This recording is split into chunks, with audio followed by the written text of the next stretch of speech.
Amém? Sem a sua presença, nós não chegamos ao nosso porto seguro. Não é o porto seguro da Bahia, apesar de estar uma época boa para ir. É o porto seguro, mas é o porto seguro do céu. Esse é a melhor segurança que nós temos com o Senhor Jesus Cristo, que tem nos ajudado poderosamente. Abra sua Bíblia no livro de Romanos, capítulo de número 7. Romanos, capítulo 7.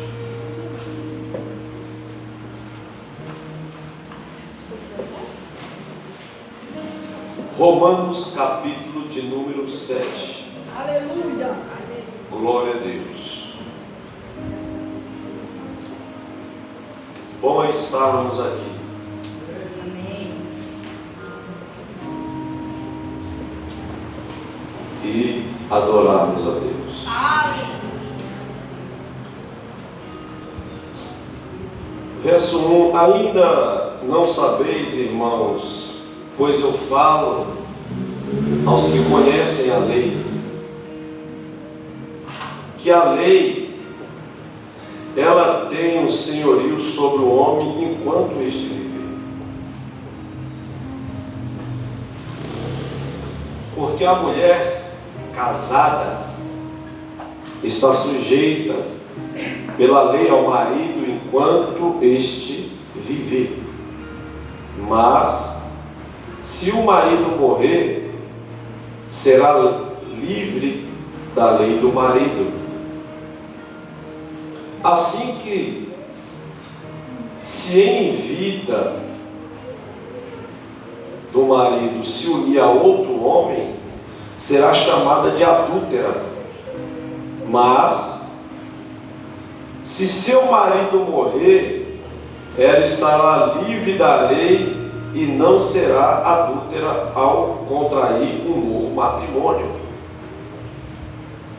Assim também vós, irmãos, tendes morrido para a lei pelo batismo no corpo de Cristo, para que sejais de outro, daquele que ressuscitou dos mortos, a fim de que produzam frutos para Deus. Porque, enquanto estávamos na carne, as paixões pecaminosas que operavam pela desobediência à lei comandavam os nossos membros para darem frutos para a morte. Mas agora estamos livres da lei, porque o nosso velho homem morreu para aquela lei a quem estávamos sujeitos, para que de agora em diante sirvamos a novidade do regime do Espírito, e não na velhice da letra. Que diremos então? Que a lei é pecado? De maneira nenhuma. Mas devo saber que eu não reconheci o pecado se não fora por meio da lei. Tampouco saberia que a cobiça era cobiça se a lei não disseste, não cobiçarás. Mas o pecado, tomando ocasião pelo mandamento, produziu em mim toda sorte de concupiscência, porquanto sem a lei o pecado estava morto. E eu, em algum tempo, vivia sem conhecimento da lei, mas com o tempo veio o mandamento. O pecado reviveu em mim e eu morri. Assim, o mesmo mandamento que estava ordenado para a vida, descobri que se tornou foi para a morte. Porque o pecado, tomando ocasião pelo mandamento, enganou-me, e ainda por ele me matou. de maneira que a lei é santa. Consequentemente, o mandamento é santo, justo e bom. Então, aquilo que era bom tornou-se morte. Então, aquilo que era bom se tornou-se morte? De maneira nenhuma. Senão que o pecado, para se mostrar pecado, produziu em mim a morte, por meio de uma coisa boa, a fim de que pelo mandamento o pecado se revelasse sobremaneira maligno. Porque sabemos que a lei é espiritual, mas eu sou carnal, vendido sob a escravidão do pecado. Porque ocorre isso naquilo que faço, e não entendo, pois não faço o que eu quero, senão aquilo que aborreço, isso faço. E se eu faço o que não quero, no Espírito, reconheço que a lei é boa, de maneira que já não sou eu quem faz aquilo, senão o pecado que habita em mim. E assim, nesta condição, eu sei que em mim, isto é, na minha carne, não mora bem algum, porque o querer o bem está em mim, mas não o poder de realizá-lo.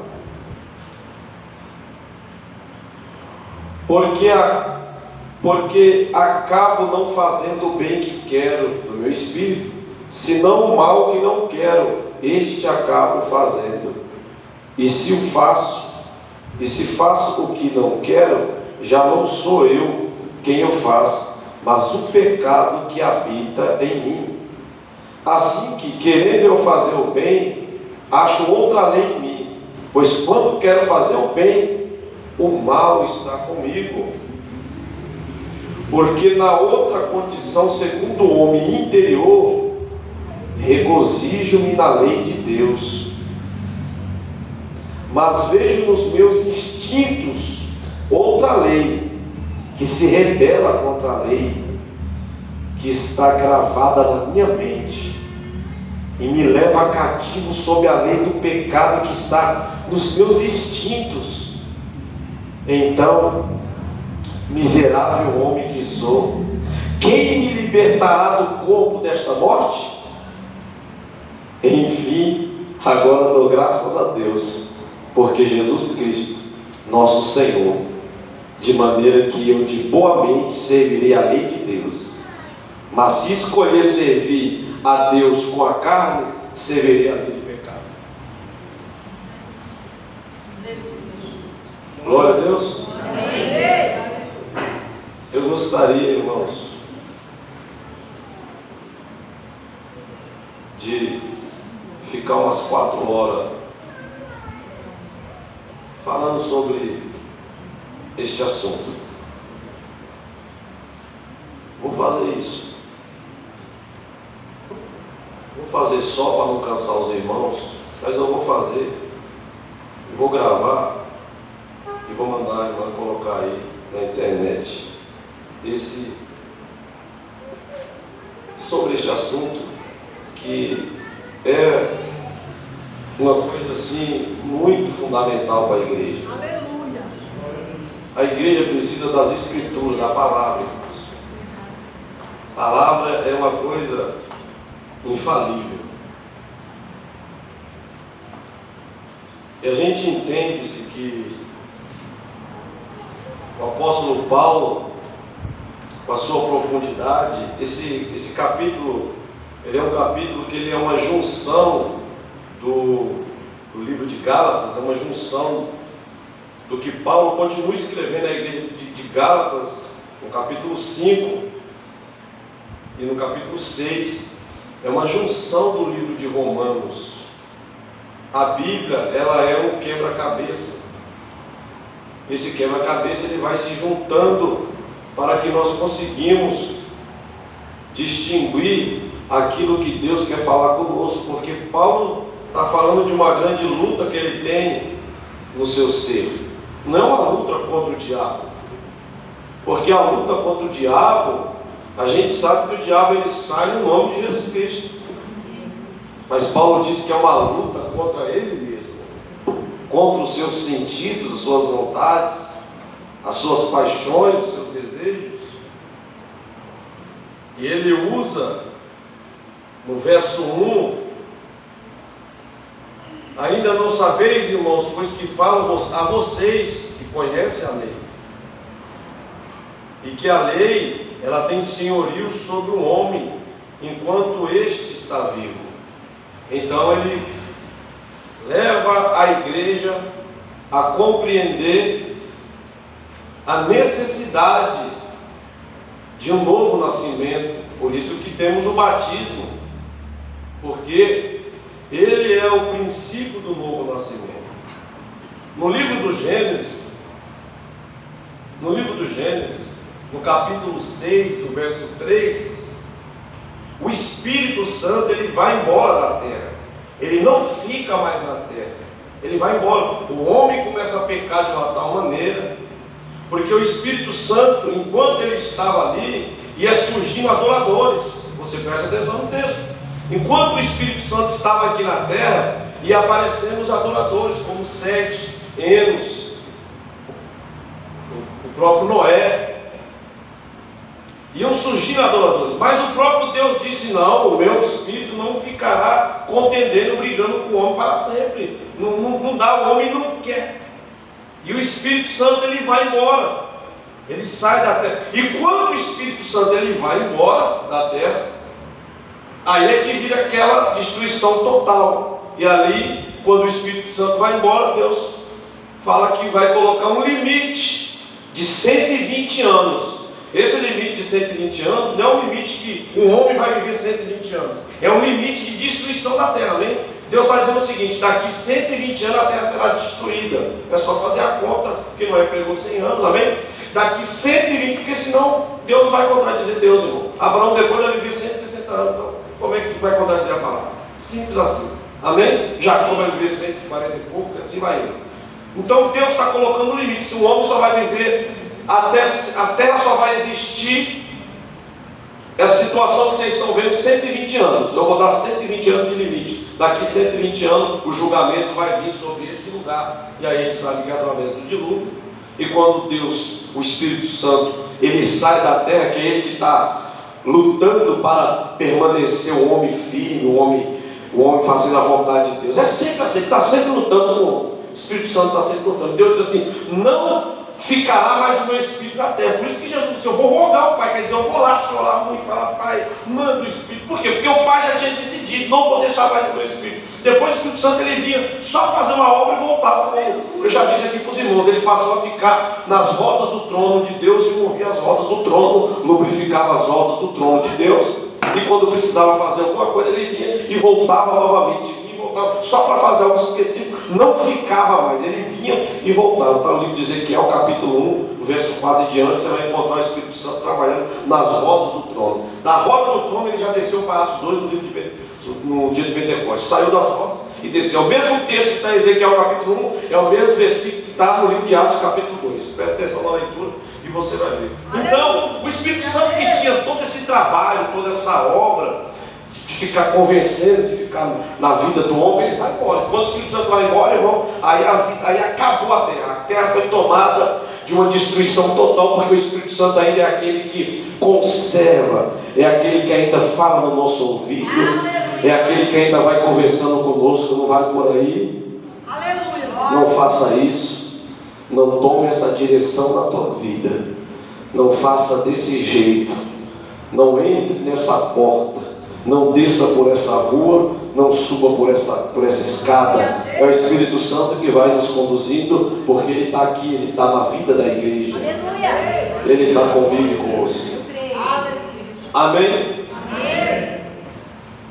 Paulo está falando aqui de algo tão profundo que nem vou conseguir entrar aqui, nem vou entrar no assunto, porque é uma coisa assim que levaria muito tempo, o nosso tempo está bem pouco hoje. Então eu só quero dizer aqui que Paulo, ele usa uma palavra, ele está fazendo uma comparação, ele usa aqui uma tipologia do casamento, e ele fala: porque a mulher, verso 2, casada, está sujeita pela lei ao marido enquanto este viver, mas se o marido morrer, ela está livre dessa lei para poder se casar.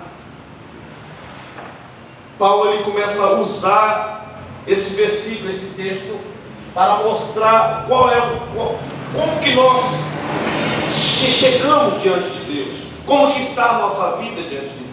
Eu já falei sobre este assunto há 4 anos atrás, aqui, e há 6 anos eu comentei sobre ele também, não aqui, mas nessa igreja, no acampamento para jovens. Paulo, ele usa essa tipologia de um relacionamento de profundidade. Ele usa esse relacionamento de profundidade para mostrar como que é a condição do homem quando ele se apresenta diante de Deus. A condição do homem. Ele fala que é um homem que está casado, é uma mulher que está casada. Se você observar no próprio livro do Gênesis, a Bíblia diz que quando um homem se casa com a mulher, a Bíblia diz que eles se transformam em uma só carne, amém? Amém. Deixará o seu pai e a sua mãe, vai se unir com a sua mulher, e eles vão ser uma só carne, uma só carne. E a Bíblia diz que grande é esse mistério, quando Paulo fala de Cristo e a igreja, ele diz, e grande é este mistério, uma só carne, um só ser se completa. Será que você consegue enxergar nessa noite a pastora Juliana em mim? Consegue enxergar, irmãos? Consegue enxergar? Você consegue enxergar? Você consegue ver a pastora Juliana aqui? Consegue? Você consegue ver ela? Estou falando sério, você consegue ver? É claro que você tem que conseguir ver, só se você for cego, se você for míope, doente. Porque quem é da igreja e conhece a minha esposa, né? Quando eu olho para o Samuel, eu vejo a esposa dele, a irmã Giane. Então eu consigo ver o Robson. Por quê? Porque quando você olha, você vê uma pessoa só. Então quando você olha para mim, você automaticamente pergunta, cadê a pastora Ju? Por quê? Porque ela está em mim. Ela faz parte da minha vida. Nós somos uma só pessoa. E quando você olha para mim, você vê essa coisa linda chamada Ana Júlia. E você vê a Maria Eduarda e a Letícia que está ali. Quando você olha para elas, você já lembra de mim. Ah, mãe, irmão, estou falando alguma coisa estranha aqui? Não, né? Não. Quando você olha, você já vê a pessoa, faz parte daquilo. Aquela pessoa está dentro de você, faz parte de você. Ela está com você. Então, quando nós conhecemos alguém que é casado, que tem, e você olha, você já vê a pessoa, você enxerga a pessoa. É o texto do Gênesis, eles serão uma só carne. Estarão juntos. Quando você olha, você vê. Quando você enxerga, você sabe que eles estão ali. Amém ou amém? Amém. Uma só carne. Agora imagina o que Paulo está dizendo aqui. Vai ter que passar por um processo de divórcio. Paulo está dizendo isso. Imagina, vocês estão enxergando isso. Agora imagina isso ser arrancado. Imagina esse ser arrancado, ser tirado. Olha que profundidade que o nosso irmão Paulo está dizendo. Você sabe o que? Quando você se encontra com Cristo, você vai passar por uma transformação de algo que vai ser arrancado da sua vida. Vai ser tirado. O que vai ser tirado de você? Esse homem que você era. Essa pessoa que você era. Essa personalidade que você tinha. Esse ser que você recebeu do pecado. Sabe por que ele está dizendo isso? Então, assim, quem vai me livrar? Por quê? Porque a carne, ela fez um casamento com a lei. A minha carne achou que a lei era maravilhosa. Ele está dizendo, e não é que eu estou falando que a lei não presta. A lei é boa porque ela é divina. Só que a minha carne, ela conheceu as coisas erradas quando ela começou a se casar com a lei. E ela foi se envolvendo com a lei é o mandamento de Moisés da cobiça, no adultério. E ela foi se envolvendo com isso e foi entrando dentro de um casamento. Só que agora Cristo chegou, porque ele viu que a lei, Paulo está dizendo, eu vi que a lei não resolvia o meu problema. A lei só apontava o meu pecado. Ela só dizia, o seu pecado é esse, seu pecado é esse. E todas as vezes que eu olhava, eu sabia, porque a lei só vinha me apontar o pecado, e eu não encontrava nada. Por mais que eu lutava, os meus sentimentos, ele não conseguia mudar, ele não conseguia fazer. Eu tinha lei, mas eu não conseguia viver. Por quê? Porque a lei estava me matando. Mas Cristo apareceu. Aleluia! Aleluia! Glória a Deus! Esse texto ele é uma ligação sobre o casamento. Ele fala, vê Abraão, vocês verem, Paulo ele usa isso aqui. Ele fala, se você vê o casamento, você vê o que Abraão fez quando ele se casou com Agar, e ele teve um filho. E é quando aquele filho cresceu, parecia que tudo estava bom, estava tudo dando certo, era maravilhoso. E parecia que estava tudo certo. Até um dia que Deus apareceu e falou assim, Abraão, seu filho vai nascer daqui a um ano. Ele se espantou e disse, não, o filho já está aqui. Ele disse, não é esse filho que você arrumou, é um filho que eu te prometi. E aí passa um ano, Isaac nasce. Quando o Isaac nasce, a Bíblia diz que começa a ter uma briga dentro de casa. E começa o Isaac começa a brigar com Ismael. E começa a ter aquela discussão entre irmãos. E Agar, e aquela briga de Sara. Sara começa a discutir dentro de casa. Diz, Abraão, bota essa mulher para fora, tira essa mulher daqui. E Abraão está ali sem saber o que fazer. Deus brada do alto do céu e diz, ouve o que Sara está dizendo, manda embora. Manda embora, eu vou cuidar desse menino, manda ele embora. E Abraão ouve Deus falar e manda embora. Paulo disse, você viu o que Abraão fez? Deus hoje está dizendo para você.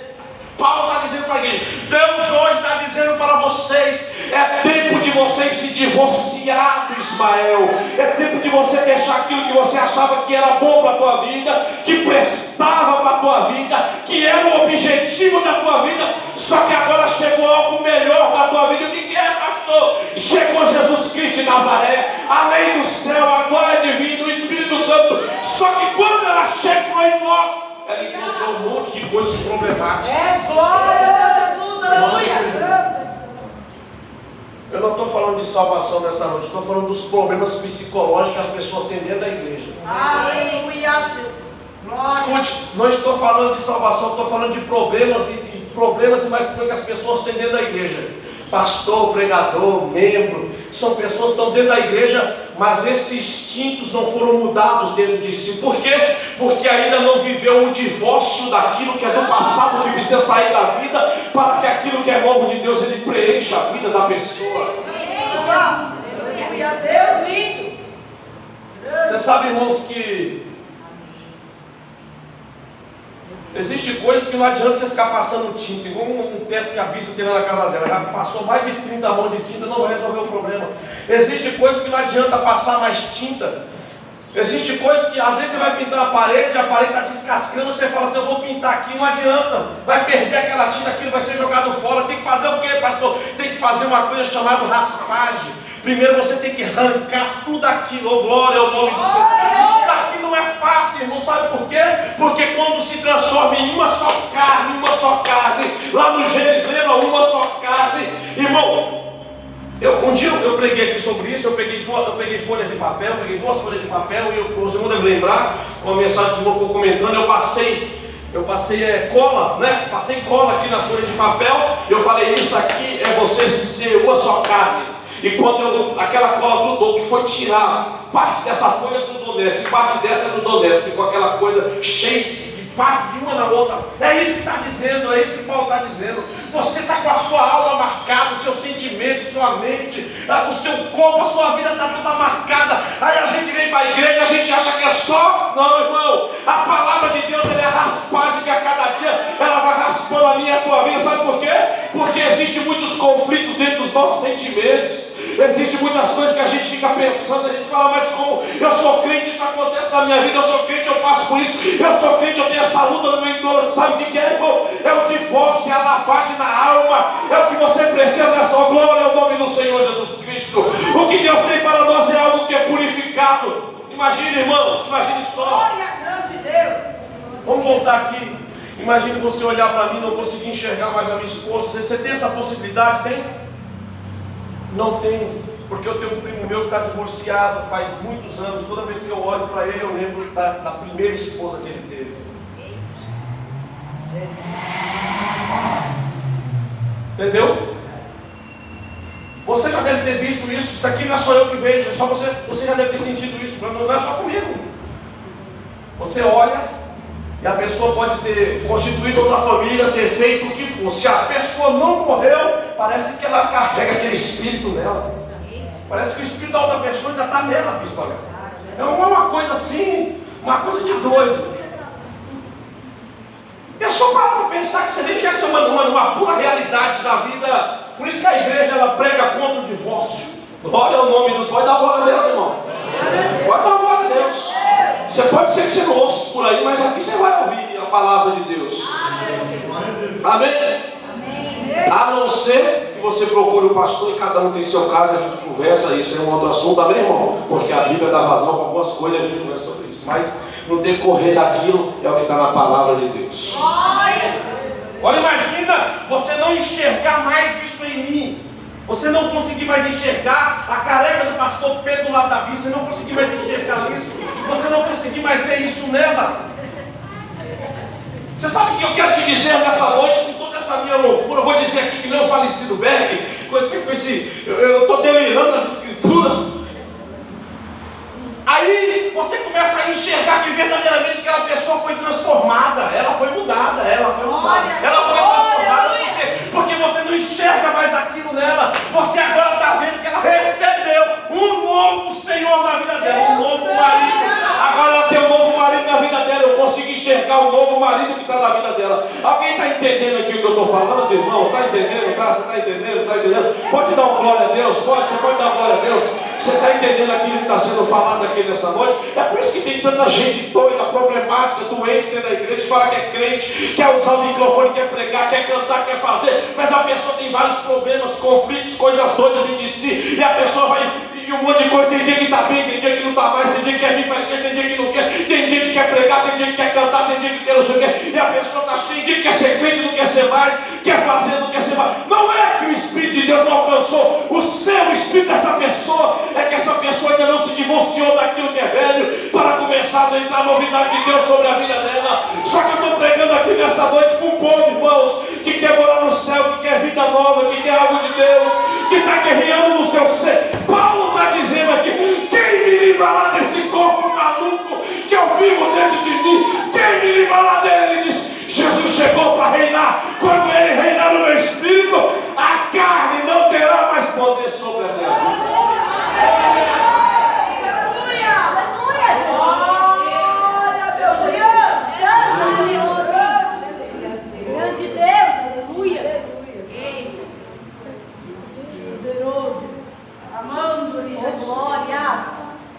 Deus santo, aleluia. Assim também vós, irmãos, tendes morrido para a lei, pelo batismo no corpo de Cristo.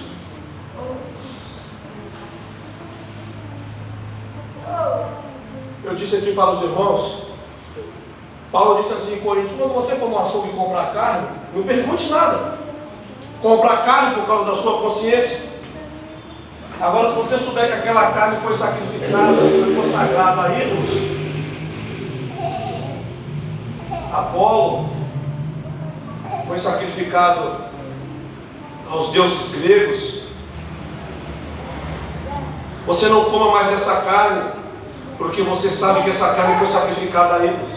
Eles iam no mercado comprar carne, marca da carne, hoje é a frigorina que domina. Mas na época já tinha marca, não chegava no assunto para comprar carne, então já tinha lá as marcas, era grudado na própria carne a marca. Marte, Vênus, Apolo, tinha as marcas na carne. As pessoas levavam a carne para casa, quando comia daquela carne, eles achavam que ia receber sobre si a força daquele Deus que era daquela carne. A igreja está tendo um grande problema, até para ir no açougue comprar carne. Olha que coisa que eles estão vivendo. Por isso que nós tomamos a ceia. Porque nós comemos a carne de Cristo e nós cremos nas suas virtudes que entram dentro de nós. Ei, só quero te lembrar aqui que a ceia é alimento para a alma do cristão. Quem não toma a ceia está raquítico, doente, desalimentado, o bispo Anel. Quem não toma a santa ceia, ele não tem comida, ele não tem alimento dentro de si. Ele não tem a vida de... Está pensando que é só comer um pão e beber um cálice? Não, irmão. É um alimento que vem para a sua alma, que te fortalece. E você está dizendo nesse alimento, sabe o quê?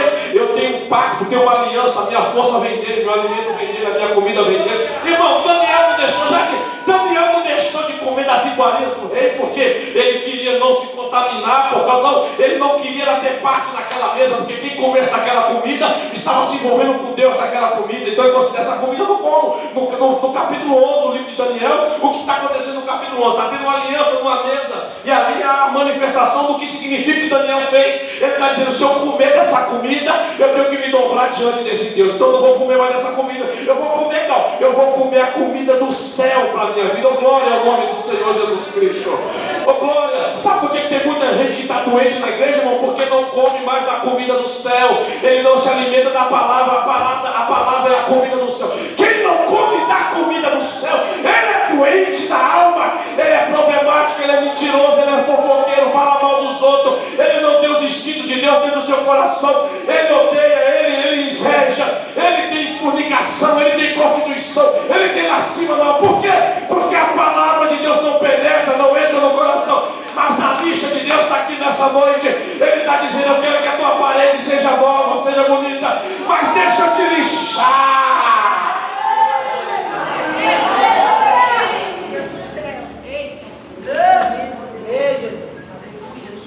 Passa a lixação, tá, galera? Aleluia. Glória a Deus. Aleluia. Glórias, meu Jesus. Glória. Quando o sacerdote ia na casa, livro da lei, Levíticos, livro de Levíticos, o sacerdote ia até a casa do irmão da igreja. Ele chegava na casa do irmão, o irmão falava assim: eu acho que eu estou com um problema aqui na minha casa. Eu disse: o quê? Eu acho que a minha casa está com lepra. Lepra é na Bíblia. E ele chegava na casa da pessoa e se encontrasse lepra, lepra estava na parede.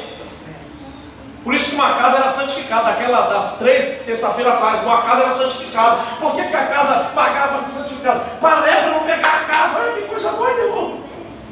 Aí o sacerdote chegava lá na casa e falava: meu filho, tua casa está com lepra, olha como é que está a sua parede, está com as manchas brancas. Está no texto. Aí ele pegava, sabe o quê? Para tentar resolver o problema, vamos raspar essa casa, aleluia, e vamos tentar recuperar ela. Se não tiver jeito de recuperar, a gente derruba ela e vai ser condenado e não presta para mais nada. Oh, glória ao nome de Deus. Aleluia.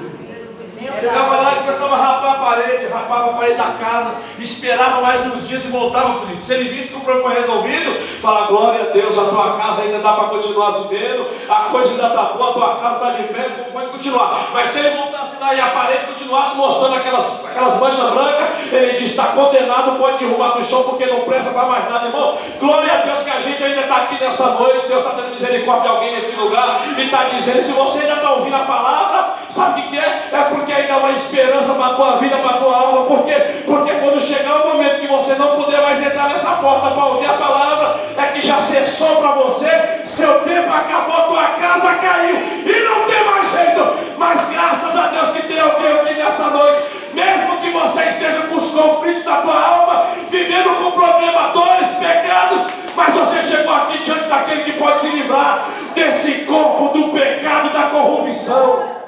Aleluia, meu Deus, aleluia. Ô papai, conversa mais conosco. Aleluia, Já foi o nosso tempo, irmãos. Santo, papai lindo. Glória a Deus. Aleluia, Jesus. Eu nem vou conseguir o livro dos Gálatas para mim nos aprofundarmos.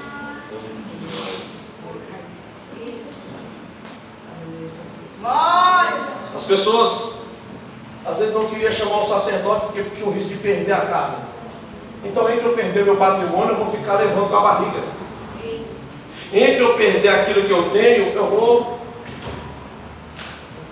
Apareciam umas manchinhas, umas bolinhas brancas no corpo.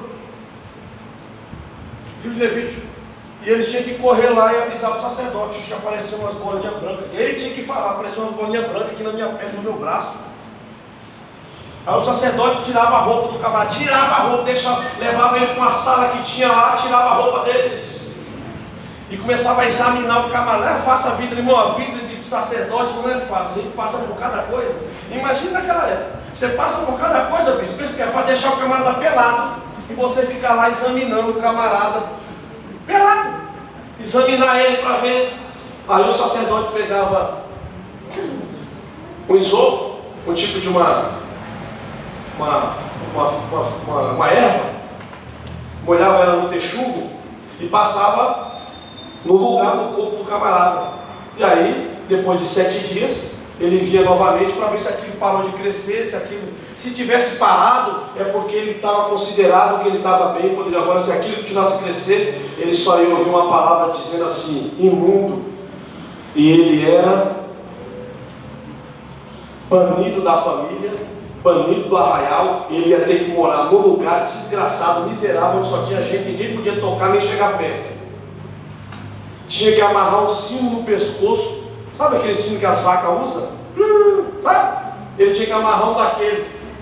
Quando ele visse alguém que chegasse perto dele, não estivesse prestando atenção e ouvindo, porque onde ele andava ele fazia barulho, ele mesmo tinha que gritar de longe: imundo, imundo, se afaste de mim. Essa era a condição. Muitos então ficavam enrustidos. Muitos ficavam levando a sua vida enrustida. Ele ficava tentando sobreviver.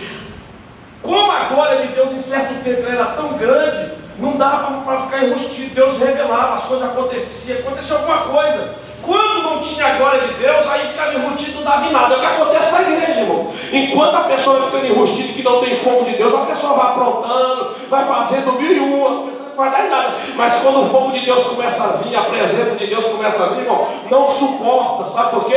Porque a Bíblia diz que o homem da iniquidade, ele não prevalecerá na congregação dos santos. Sabe o que Deus está dizendo? Olha, enquanto é tempo, ele dá tempo de eu raspar a tua vida. Glória ao nome de Jesus. Glória a Deus, meu Senhor, aleluia. Jesus lindo, obrigado, meu mestre, eu te amo. Obrigado, meu Jesus. Obrigado, meu Jesus. Irmãos, a mudança ela tinha que ser totalmente. A mudança, imagine, irmãos, onde é que está a coluna desse prédio? Imagina arrancar a coluna desse prédio, irmãos. Você sabe o que ele está dizendo? Olha, a mudança é arrancar a coluna desse prédio. É você arrancar e colocar nova estrutura nela. Olha o que está escrito no livro de Esdras, capítulo número 6. Olha que texto profético que o rei Ciro, é o rei Dário, ele fala no capítulo 6. Quando o templo de Zorobabel é erguido, o templo de Jerusalém, depois do cativeiro, é erguido, ele fala assim: qualquer um que olhar para este templo, e qualquer um que disser palavras de maldição, de destruição desse templo, seja arrancada a viga da casa dele. Coloque a viga da casa dele sobre as costas dele, e faça ele andando até fora da cidade. Quando chegar fora da cidade, crucifica ele. Já leu esse texto?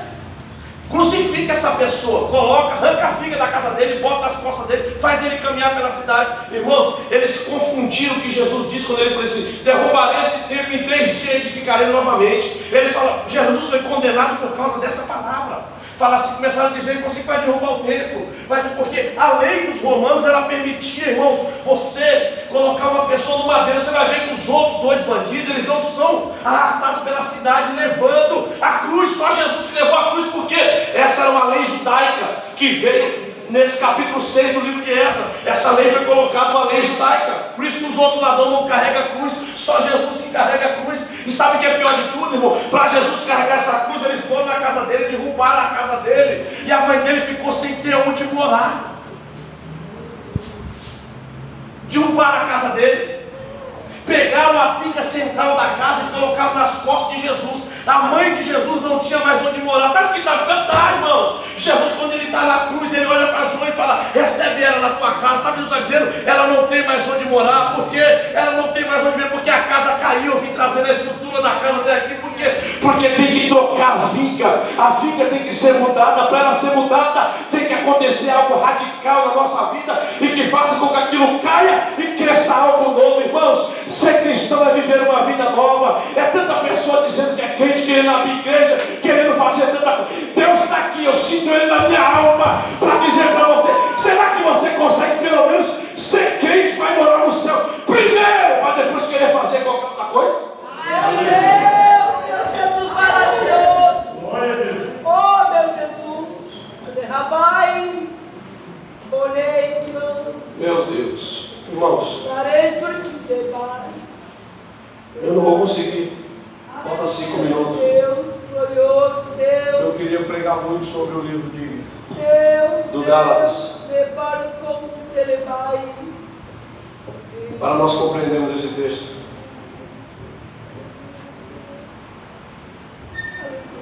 Assim também, irmãos, verso 4: tendes morrido para a lei do batismo no corpo de Cristo. Sabe o que ele está dizendo? A casa de Cristo caiu, só que ela foi levantada novamente, só que ela foi levantada para não cair mais. Glória! Aleluia! Ah, pelo amor de Deus, irmão. Sabe por que a pessoa caiu? Porque na verdade nunca nem levantou.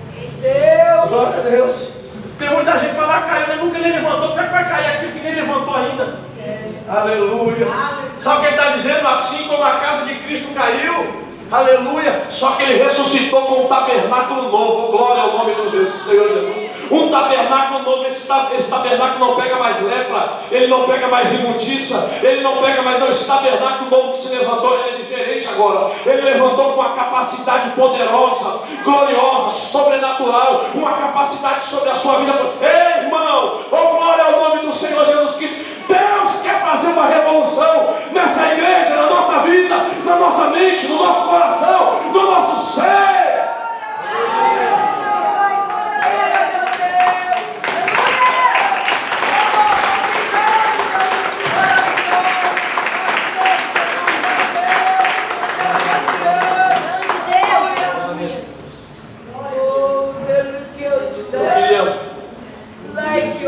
Só vou abrir aqui, semana que vem a gente continua. Essa mulher, que é a comparação que ele usa, essa mulher que é o símbolo do coração, o marido do casamento e a lei do casamento.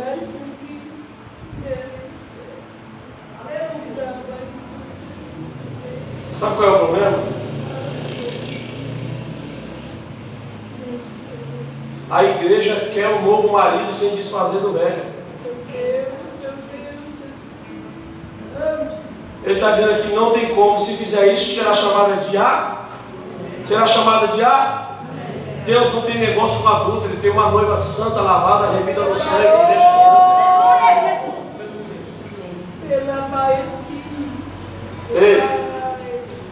Ele está dizendo, sabe o que? Se não houver um divórcio,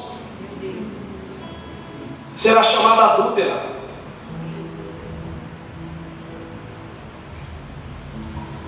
Deus. Aleluia.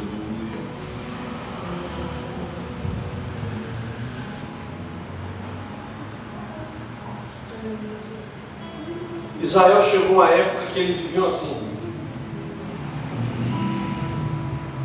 Eles adoravam a Deus de dia e Baal de madrugada. Sacrifício pela manhã, libação, oferta da tarde, quando dava a noite. Eles iam adorar Rafã. Eles iam adorar as estrelas. Eles iam adorar as paredes. Deus falou para o profeta assim, eu vou te mostrar o que eles fazem na madrugada. Deus abria o tempo, dava uma visão ao profeta e falava assim, vê as pinturas das paredes. É assim que eles estão me traindo. Só que o dia deles vão chegar. Eles pensam que vai ficar assim, me traindo eu. A minha hora vai chegar, eu vou pegar eles. Porque, irmãos, pensa numa coisa enfurecedora, é uma pessoa traída no matrimônio. Deus usa o profeta Oséias para dizer assim, vocês vão saber o que é a dor de um traído.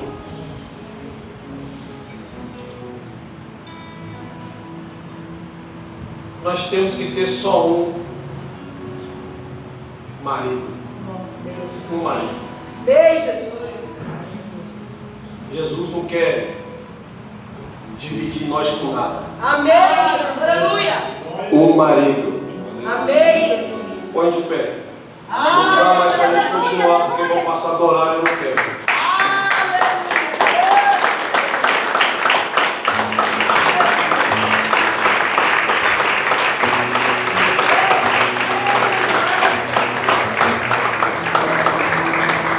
Vou gravar aqui, irmãos. Vou gravar aqui 5 horas sobre esse texto.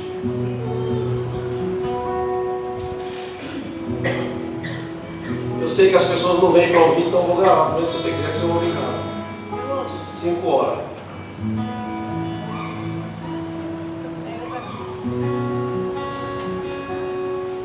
A igreja está longe.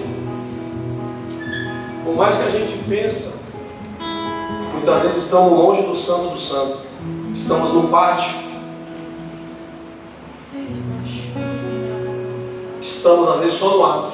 Não chega no Santo do Santo. Profundidade. Aí Paulo está dizendo, tem dia que eu estou assim com um desejo tão grande de ser crente. Eu acordo com a vontade de fazer a obra. Eu acordo com a vontade de dizer não para o pecado.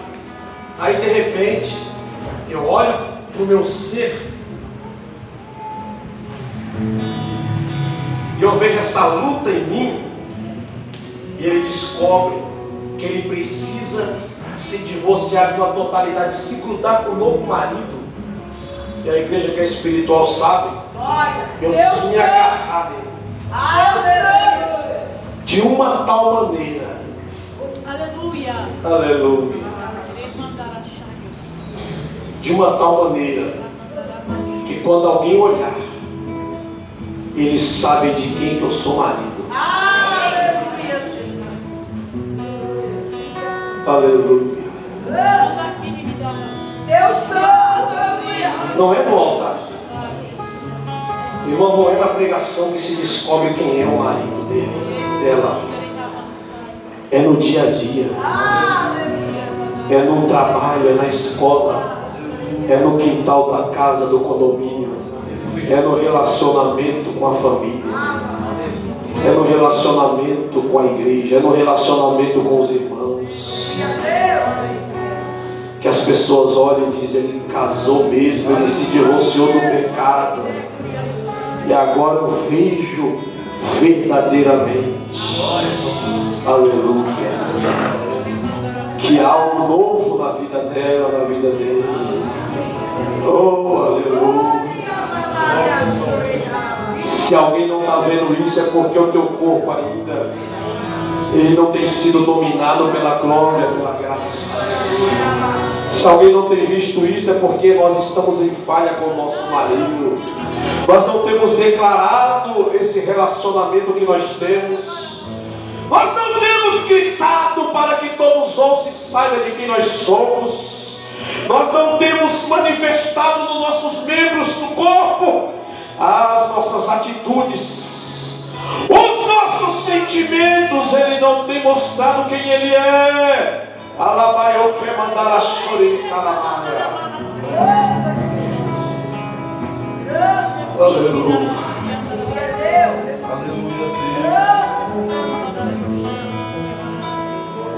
Escute. Você sabe o que quer dizer a palavra cristão? São pequenos cristos.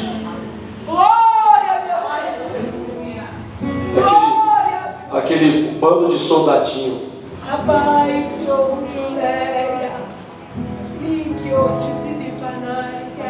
Tudo na mesma pegada. Pastor, o senhor está dizendo o quê? Eu estou dizendo nessa noite que existe solução para os nossos problemas. Existe, pastor? Isso que eu estou sentindo dentro de mim não é normal? Não é normal. Isso aí tem que sair. Tem. Eu não posso mais ter essas coisas de mim. Não posso mais. Isso aí não faz parte de você. Existe uma maneira de eu ficar bem? Existe. Aleluia. Como eu queria falar tantas coisas, irmão. Minha alma deseja. E dizer para você que não é assim. Que o que Deus tem para nós é um outro mundo. Não só o mundo no céu, o mundo aqui, de novos sentimentos e pensamentos. Feche os seus olhos, Pai. É no nome de Jesus, o teu Filho, que nós estamos aqui.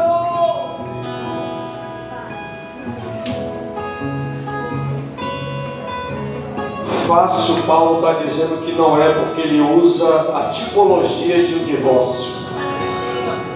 Quem já viveu um divórcio sabe a dor que passou.